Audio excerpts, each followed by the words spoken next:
morning. Welcome to the WEX Wakeup for Monday, January 29th. I'm Christy Matino. Our top story this morning, the United States military will retaliate against an Iraqi militia.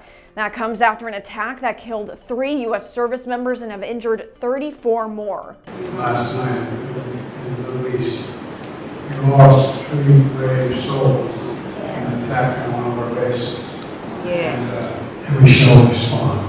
These militias have carried out more than 150 missile and drone attacks against U.S. forces in Iraq and Syria dating back to mid-October. President Biden has been met with criticism from Republicans for this attack, including from former President Donald Trump. He shared a post to social media saying, "This brazen attack on the United States is yet another horrific and tragic consequence of Joe Biden's weakness and surrender." And former UN Ambassador Nikki is speaking out against the Republican National Committee, claiming it has not been an honest broker during the primary.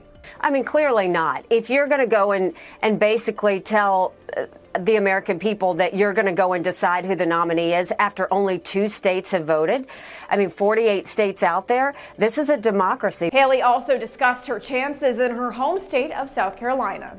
Let's let this play out. Let's do what we need to.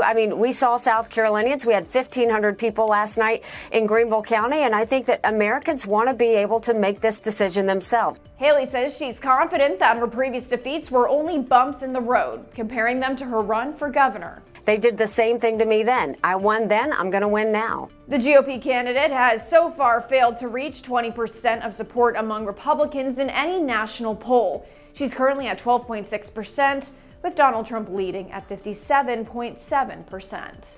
And California Governor Gavin Newsom is speaking out in support of President Joe Biden's economy. The economy is booming, inflation is cooling, and of course the economic strategies this president put together were all things Republicans dreamt of, but never delivered. Newsom was then asked, why does Biden have a historically low approval rating despite his numerous accomplishments? Here was his response. Biden's approval is historically low. Why is that? Everybody's approval across the spectrum. You find exceptions to that.